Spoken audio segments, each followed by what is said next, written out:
Estimados amigos, estamos en una nueva edición de su programa Plataforma Democrática, en donde se analiza de modo integral los aspectos más relevantes de la coyuntura nacional acaecida justamente en la semana anterior y las perspectivas que viene en relación a la siguiente. Soy Ángel Delgado y conjuntamente con Víctor Andrés García Belaúnde y Juan Cheput vamos a llevar adelante los comentarios de este programa, el cual, recordándoles a todos ustedes, se transmite por el canal VHTV de Cable Más y se reproduce por las redes sociales de la Coordinadora Republicana y el portal La Abeja. Bien, la semana ha estado marcada por algunos hechos importantes. Por un lado, a nivel parlamentario, una vez más, se va a intentar volver a discutir el tema del adelanto de elecciones, a pesar que no ha cambiado la coyuntura y las personas que ya han expresado su parecer al respecto, especialmente el 40% de los congresistas que representan a las fuerzas de izquierda, castillistas, en todas sus variantes, 40%, vean ustedes, han vuelto a manifestar que si bien ellos quieren que se discuta el tema de adelantar elecciones, la condición para eso, condición además maciza, inamovible, es que se haga una consulta en simultáneo, una consulta, un referéndum, para la convocatoria o no de una asamblea constituyente, cosa que para el resto del Parlamento no es negociable y eso constituye una traba fundamental. Y sobre esa base, lo que ya hemos conversado nosotros, de que tampoco hay voluntad firme y seria de irse de casi ninguno, ¿no? Entonces, ese es el escenario. El otro aspecto importante es que ha habido intentos de censurar la mesa que no ha prosperado, lo cual indica que no ha variado la correlación de fuerzas que llevó a Williams y a los principales miembros de la mesa directiva del Congreso a asumir la conducción del Parlamento, y han empezado ya las interpelaciones a los ministros, primero del Interior y de Defensa, que concluirán o no en mociones de censura, no se sabe todavía, pero podría ser. Otro elemento a comentar es sin duda la decisión del juez Checkley, el juez encargado de la supervisión del proceso de investigación preparatoria que tiene Castillo, ahora ya por los delitos de corrupción, tráfico de influencias, colusión y participación en una organización criminal, y ha establecido para él ha accedido al pedido de la Fiscalía de que sea detenido preventivamente por un lapso de 36 veces, es decir, 3 años. Y, por cierto, el hecho que ha conmovido a toda la opinión pública y sobre el cual todavía no tenemos respuesta ni esclarecimiento de los hechos es la tragedia ocurrida en el río Ilave, donde 6 efectivos de nuestras Fuerzas Armadas, en un intento de cruzarlo, han muerto, ya sea ahogados, ya sea por las piedras y rocas lanzadas por las turbas desaforadas que impedían el cruce del puente, etcétera, etcétera. Estos son los elementos, creo yo, más destacados, y sobre eso me gustaría conocer los comentarios de ustedes dos. Empezamos, como siempre, ¿no? Contigo, Víctor Andrés, preguntándole qué de estos aspectos te parece el más relevante para empezar el comentario sobre el mismo. Bueno, de todo, un saludo muy cordial a ti, por supuesto, y a Juan. Sí, es una semana bien nutrida de noticias y hay varios aspectos que conviene analizar, ¿no? En primer lugar, la frivolidad del primer ministro que en pleno problema se va a Canadá. Y creo que la canciller también se fue a Canadá. Claro, entiendo que la Cancillería no maneja tropas, no maneja gobierno, maneja política exterior, no maneja política interior. Entiendo que ella podría viajar, pero lo entiendo como el primer ministro, que es presidente del Consejo de Ministros, que es el vocero del gobierno, que es el coordinador con los ministros de Estado, que es el que respalda, nombra y rubrica todo tipo de documentos o de dispositivos normativos del gobierno, se va de viaje, me parece que es realmente espantosamente malo. Hay que recordar que acá no hay vicepresidente del Consejo de Ministros, solamente hay presidente del Consejo de Ministros, punto. O sea, él no tiene un vicepresidente que pueda asumir sus funciones, ¿no? Administrativas me refiero, ¿no? Claro, hay que nombrar otro ministro, pero no es lo mismo. Entonces, yo creo que ahí es una muestra de frivolidad. Como una muestra de frivolidad también es el Congreso, donde el buffet no tiene mucha importancia, pero sí el hecho de que en plena crisis, faltando alimentos, con carreteras cortadas, se den el lujo de pagar un buffet de 5 estrellas, como si fuese Hotel Marriott o Sheraton, y además ir con su lonchera o con su tupper y guardar parte del menú en el tupper y llevárselo a su oficina o a su casa. Bueno, eso es una imagen espantosamente mala que lanza el Congreso. Como también los viajeros, que viajan mucho y que en plena crisis también están ausentes cuando se está interpelando o se quiere interpelar al primer ministro y que se está interpelando al ministro del Interior. El caso de la interpelación al señor Tarola, que no haya pasado, me parece espantoso. O sea, nadie quiere que lo censuren, o de repente hay que censurarlo si es necesario. Pero en todo caso, lo que no se puede negar el Parlamento es interpelarlo, porque la interpelación es la invitación para que concurra obligatoriamente a contestar preguntas por escrito, que quedan allí en la historia de la posición del gobierno ante hechos muy graves. Queda por escrito, oleado y sacramentado, certificado, digamos, de alguna manera, ante la historia y ante la actualidad también de lo que hace, piensa, dice y ejecuta el gobierno. Bueno, que ni siquiera el Congreso quiere hacer eso, me parece espantoso. Como tampoco, por ejemplo, tú no lo has mencionado, Ángel, pero sí yo quiero mencionarlo, el tema de las lluvias. ¿Cómo es Sí, posible que haya habido sí, tantas es lluvias, verdad. lluvias de más casi 1 metro de altura en Piura, y donde no hay drenaje? Cuando esto de las lluvias viene del año 82.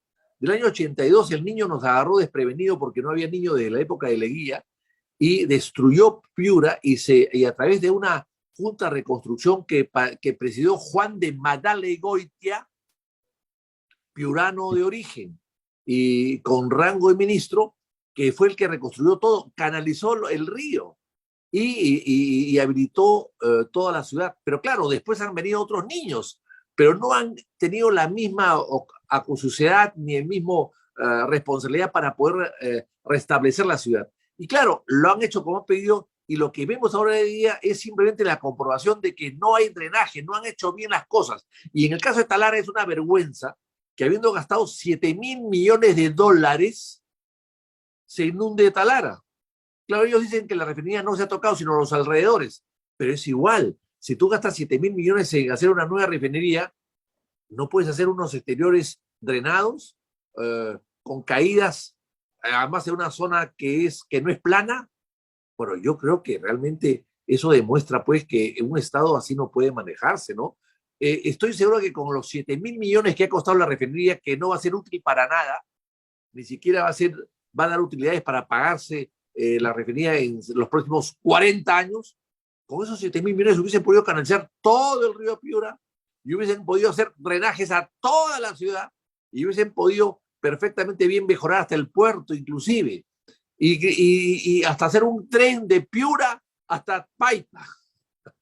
Bueno, pues nada de eso se ha podido hacer. Y hacer una buena autopista de Piura a Lambayeque con drenaje suficiente para que no esté interrumpida hoy la carretera de Piura a Lambayeque. Bueno, eso me parece espantoso. O sea, estamos ante un Estado entonces, no solamente que abandona sus obligaciones, sino un Estado incapaz y además corrupto. Es decir, la incapacidad y la corrupción juntas es casi una bomba molotov. Y eso es lamentablemente lo que no se ha hecho. Y este gobierno, y cuando pasa todo eso, el primer ministro en Canadá, bueno, pues la tierra preferida de Vizcarra. No, pues, no me parece serio, no me parece serio. Realmente me parece una burla, ¿no?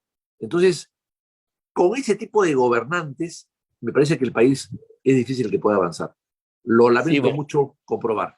No, no, eso es lo que estamos verificando y lamentablemente eso que es una verdad se junta con otra que tú, Juan, la has adelantado, la has dicho y tus peores pronósticos parece que se van a confirmar en el sentido de que la violencia había tenido un remanso, un paréntesis, pero que estaba muy, muy, muy lejos de haberse agotado, como algunos ingenuamente creían o creían ver.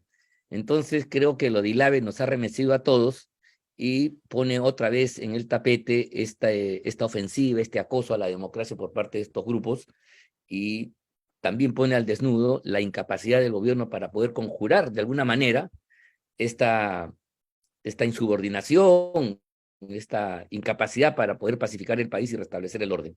Entonces, sobre eso, yo creo que es importante ver el curso de las cosas. Un gobierno que, como concuerdo con lo que dice Vitocho, está demostrando incapacidad, indiferencia, no reacción, y una situación que no es como decían algunos, ya estamos en marzo, ya pasó febrero, y en consecuencia parece ser que vamos a vivir una nueva ola de violencia acosadora, subversiva, ¿no? Juan. Así es. Y mira, y ese gobierno que es la consecuencia del gobierno de Pedro Castillo o simplemente una nueva fase del mismo gobierno, de la misma plancha presidencial elegida en el 2021, es responsable que en estos 2 años, en el cual tuvo bajo su cargo la autoridad de reconstrucción con cambios, no haya hecho nada. Nada, ¿no? Y es necesario precisarlo, porque también se convirtió en otra entidad corrupta, favorita de los niños y de los topos. Entonces, seguramente en lugar de priorizar obras de fondo, han priorizado las obras que iban a tocar la puerta, los niños y los topos de este Congreso maleado, ¿no? Y ahí están los resultados. Algo completamente previsible que pasó en el año 2017 y que se anunciaba desde el año pasado, ya está generando zozobra, dolor, caos económico en las regiones del norte del país. Es decir, era la crónica de una muerte anunciada.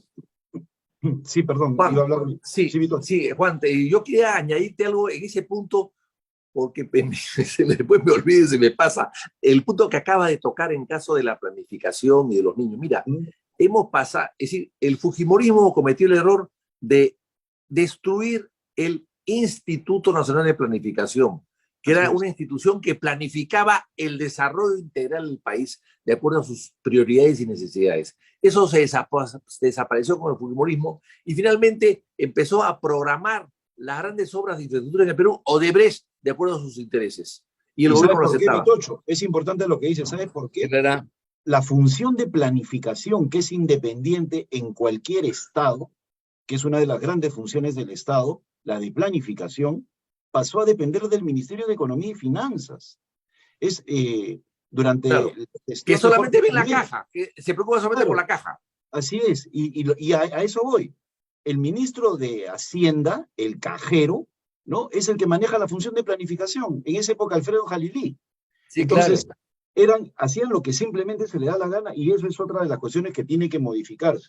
Mira. Pero Juan, para acabar lo que tú decías, hemos pasado entonces del INP que se destruyó, luego al Ministerio de Economía, como bien tú lo dices, a Jailelí, que acabó preso y indultado por un cáncer que desapareció cuando llegó el indulto, y finalmente, ahora, de acuerdo a lo que ha dicho el señor Pedro Castillo, a los niños. Los niños ahora los niños planifican de acuerdo a sus intereses. Es terrible, es terrible. Por eso que se priorizan obras que no tienen ningún sentido. Estos señores han hecho millonarios y la gente se está volviendo complaciente con un Congreso que hace rato ha demostrado que está maleado, que no se le debería llamar Congreso, sino un conjunto de personas interesadas. Yo creo que es insultar a la tradición parlamentaria seguir llamando Congreso a esta gente, ¿no? Y bueno, y el tema, escuchaba con atención lo que mencionabas al inicio de esta conversación, Ángel, respecto a la posibilidad de que la iniciativa de volver a retomar el tema de las elecciones en la Comisión de Constitución prospere. Yo creo que ya hay que sacar el debate del Congreso. Acá hay que focalizar el tema en el único responsable del adelanto de elecciones, que es el Ejecutivo. La señora Dina Boluarte, si realmente tiene voluntad política de adelantar las elecciones ante la crisis nacional, pues ella tiene que renunciar. Y si no lo hace, está meciendo a todo el país, en conjunto con el Congreso. Acabamos de ver a un Congreso complaciente, sumiso, que ha claudicado del control político, impidiendo que se interpele a ese personaje frívolo, ¿no? Mediocre, que está demostrando que solamente con una pistola en la mano puede controlar a otra persona, que es el señor Alberto Otárola, ¿no? Que él predica la fuerza para controlar a la violencia, con lo cual lo único que hace es generar más violencia. Evitar interpelar a Alberto Otárola es imitar el comportamiento que tuvo el Congreso con Aníbal Torres, el Congreso con Aníbal Torres fue 1001 veces sumiso. Aníbal Torres los insultó en el Pleno, pero a la vez les daba obras, ¿no? Entonces los insultaba y les daba obras. Ahora, este señor no llega a insultarlo, pero igual les está dando obras, lo visitan a Palacio en plan de pedigüeños, y ahí tenemos un Congreso maleado, sin dignidad, vergonzoso, ¿no? Que con 59 votos de Avanza País, de Renovación Popular, fundamentalmente, que han sido los que han liderado este propósito de evitar que se interpele a Alberto Tarola, han logrado que este no se presente en el Pleno a responder, no solo por la muerte de los soldados y todos los hechos lamentables que han sucedido, sino por la contratación ilegal de una persona allegada a él en el Ministerio de Trabajo. Es decir, un acto de corrupción, ¿no? Tampoco ha querido el Congreso que responda ante eso. Así que ya sabemos, siguen en más de lo mismo, no se puede confiar en un Congreso de topos y de niños, porque simplemente siguen siendo más de lo mismo. Sí, pues, y este gobierno va a cumplir 100 días. 100 días, mira tú, que donde la caída de Pedro Castillo debió significar un proceso de recuperación democrática, ¿no? Estaban dados todos los auspicios para eso. Se produjo el desenlace, la situación con Castillo ya era insostenible, y él mismo se puso la soga y terminó. Pero en lugar de mantener una iniciativa política, programar primero, antes que nada, la salida electoral, ¿no? Mira, hicieron bien, creo yo, el día 20-21 de diciembre, en aprobar por 95 votos. Mira, 95 votos en ese momento, el adelanto de elecciones para el mes de abril. Está bien, pues, podría ser más. Nadie discute, pues, no tiene sentido mucho discutir un poco ya una cronología más menos. Pero ya estaba fijado una fecha. Lo que había que hacer era consolidar esa fecha, terminar la legislatura a fines del mes de diciembre, y en enero empezar la otra, y la primera semana, con ese mismo impulso, ¿no? Volver a ratificar por el adelanto de elecciones en la segunda legislatura, y por lo menos tendríamos ya el horizonte que marcaría una especie de plomada de brújula a por dónde ir, ¿no? O ir al referéndum, Ángel, o ir al referéndum. Claro, porque el es Ejecutivo verdad. es el único convocante. Si el Ejecutivo quiere, no pone la pregunta de Asamblea Constituyente y solamente la de elecciones. No, sí, es verdad, es verdad. O sea, Sabotaje, también era, o sea, sabotaje. si no se alcanzaban los 87 votos, yo creo que sí se hubiera alcanzado más de la mitad más uno del número legal, y en consecuencia cabía el referéndum sobre la materia. Pero hemos perdido soga y cabra, porque a Nano Guerra se le ocurrió plantear una reconsideración en el mes de enero de algo que se había votado, creo que ya un mes antes, ¿te das cuenta? Y entonces no se consiguió adelantar las elecciones para diciembre del año 23, y se perdió la oportunidad de ratificar las elecciones para el año para abril del año 24. Entonces, en un escenario de esa naturaleza, Víctor Andrés, ¿qué cosa es lo que va? ¿Cuál es el destino? Yo te voy a pedir que hagamos un esfuerzo de imaginación, ensayemos algunos escenarios, algunas hipótesis, porque aparentemente los caminos de solución política están bloqueados, ¿no? Y por lo tanto, entonces, ¿qué va a pasar? O la olla de presión, que no tiene escape, estalla de modo violento y de consecuencias verdaderamente aterradoras, o por ahí se dibuja una salida que en este momento todavía no es visible, no se ve con viabilidad, y mucha gente ni siquiera la ve, ¿no? Es un escenario bien complicado. Entonces, empezamos contigo, Víctor Andrés, haciéndote esta pregunta: ¿cómo ves el futuro cuando los mecanismos de solución que permitirían darle salida a la crisis compleja, están absolutamente obturados, están cerrados y punto? Bueno, tú me pides un esfuerzo de imaginación, pero tiene que ser una imaginación cósmica, ¿no? Porque la verdad que no me da para tanto. Pero ¿qué hacemos? Es lo que la gente nos pregunta a diario. Sí, Ayer la en una imaginación reunión, tiene ¿qué hacemos? ¿Qué va a pasar? la imaginación también tiene un límite, pues por supuesto. Sí, es La verdad, gente cree que no, sí, no, hay límites también, ¿no? Bueno, a ver, yo creo que lo siguiente, lo que tú has llamado olla de presión, pero la olla de presión Yo no creo que dure hasta el 26 la Boluarte, aunque ella cree que sí. Claro, ya sería Juramentó para demasiado. eso, ¿no? Pero lo que yo creo es lo siguiente, que la olla de presión no va a venir para que se vaya ella, porque el resto del país ve que la Boloña está mejor que Castillo, que sus ministros están mejor que los de Castillo, que ya no está pues Iber Maravilla, ya no está pues la Puca Bellido, qué sé yo. Entonces ya no está Béjar. O sea, ven que el gabinete es evidentemente superior al anterior y ella misma, sin ser lumbrera, es bastante superior a Castillo, que era tan básico y tan elemental. Yo creo que sí, yo creo que ellos se dan cuenta de eso. O sea, yo no creo que el país todo se levante para pedir que la Boluarte se vaya, porque hay mucha gente que tiene miedo al vacío, ¿no? Al vacío y al abismo también. Quién vendrá, etcétera. Pero lo que yo sí creo es que la presión no va a venir para que ella se vaya necesariamente, sino la presión no va a ser política, sino va a ser una presión social. O sea, puede suceder algo en el país, como hoy día está sucediendo con las lluvias, y Con que las el lluvias, gobierno por no ejemplo. le dé una solución, Exactamente. o que falte arroz, que falte luz, o que falte gas, o que hay un problema laboral urgente, en fin, ese tipo de cosas, una gran minería que se cierra, una gran empresa que se cierra, algo de eso que pueda pasar, que la gente pierda su trabajo, que pierda su economía por un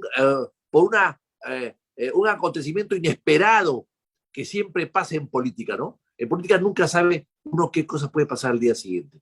Y esa, esa noticia que afecta la parte social y económica y los bolsillos de muchos peruanos va a hacer que Sí, la olla de presión ahí sí cambia empiece la a cosa. funcionar, Sí, ¿no? sí. Y juntamente con los vándalos muchos de ellos vándalos del sur, no todos por supuesto, muchos vándalos del sur que van a continuar con su cantaleta de que se vaya a Boluarte. Eso es lo que creo que puede pasar. Y ante eso, porque además la señora no tiene solución al problema, lo estamos viendo en Francia por 2 años más que quiere que la gente trabaje. Hay ya 3 millones de personas paradas.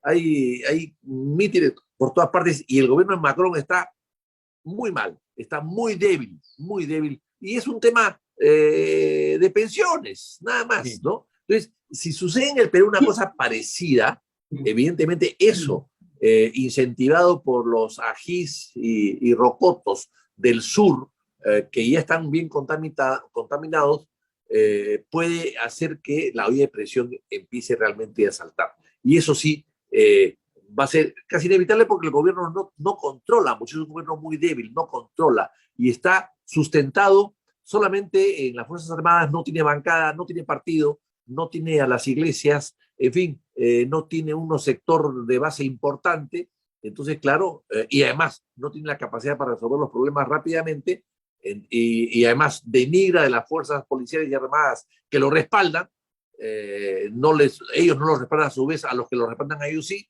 Entonces, con todo eso, yo creo que son ingredientes muy naturales que se mezclan y que pueden producir una explosión social.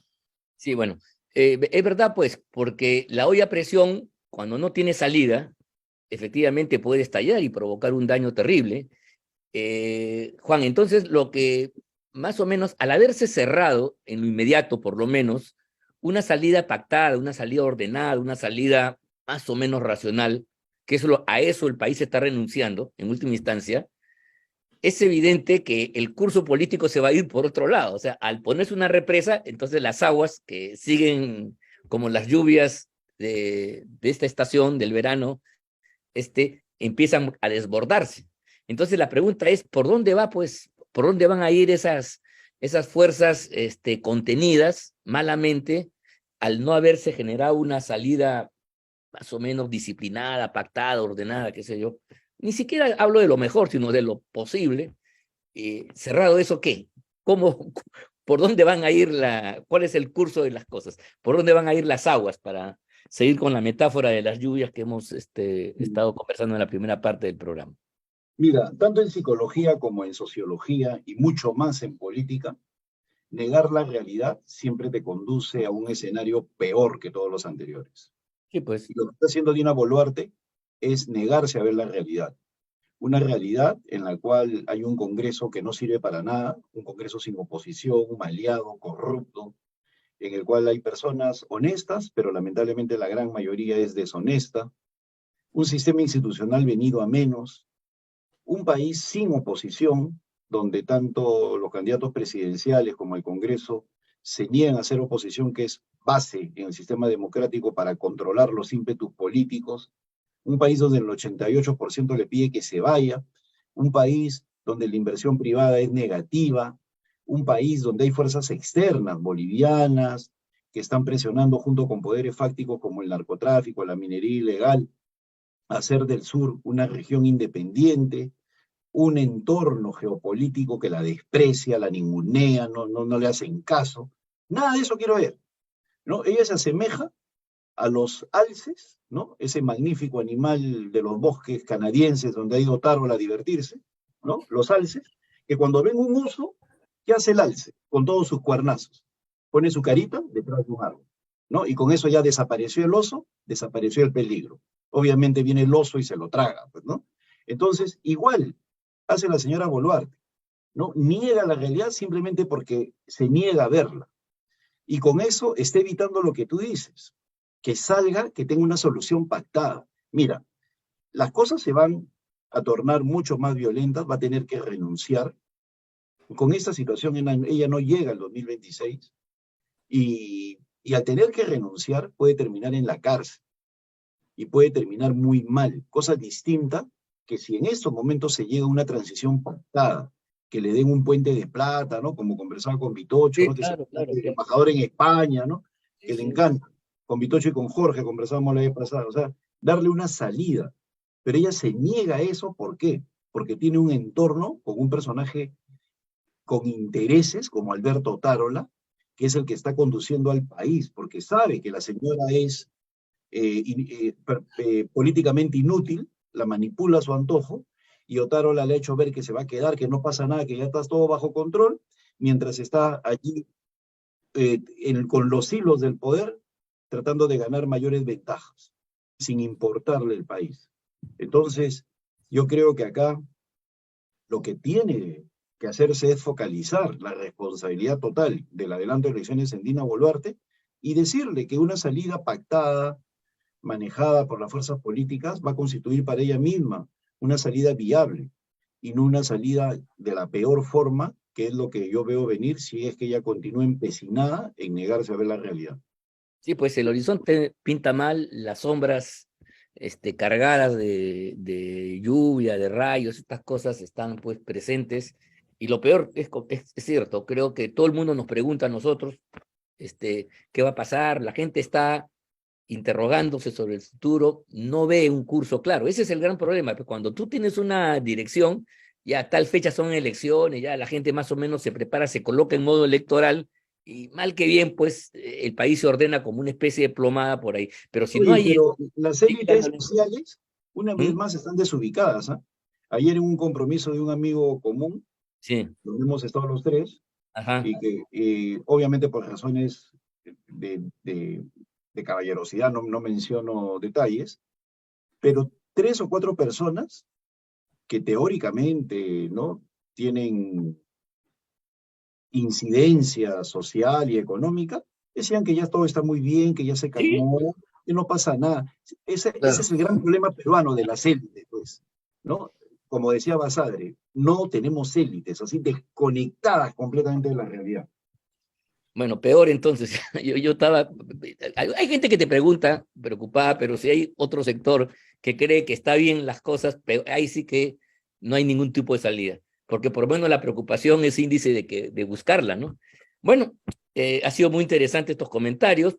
Terminamos así, un poco con una gran interrogación, porque es verdad, es difícil, no tenemos una mentalidad pues cósmica, uso la palabra de Vitocho para ver pues el futuro a grandes distancias. Es evidente que al haberse cerrado las salidas democráticas que podían darse, entonces esta presión va a seguir incrementándose y vamos a ver por dónde estalla, pero lo único que podemos saber que eso que viene, al negar la realidad, uso las palabras de Juan, negar la realidad va a generar una realidad más dolorosa, más preocupante, más triste en última instancia que la que podía haberse dado por el otro camino. Bueno, hemos llegado al final de este programa. Yo quiero agradecerles a ustedes dos sus aportes, su cordial forma de apoyarnos en este esfuerzo y decirles a todos ustedes, amigos, que estamos muy agradecidos por el respaldo y la sintonía, por seguirnos a través de las redes sociales, a través del cable, de Cable Más y el canal VHTV, y simplemente despedirnos hasta la próxima oportunidad, hasta la próxima semana, donde volveremos a seguir indagando en la realidad peruana, en este caso intentando buscar, si es que existe, algún tipo de salida para que el pueblo peruano, el país que tanta laceración está sufriendo ahora, pueda pues reencontrarse consigo mismo. Muchas gracias a ustedes dos, muchas gracias a ustedes amigos, y nos vemos la próxima semana.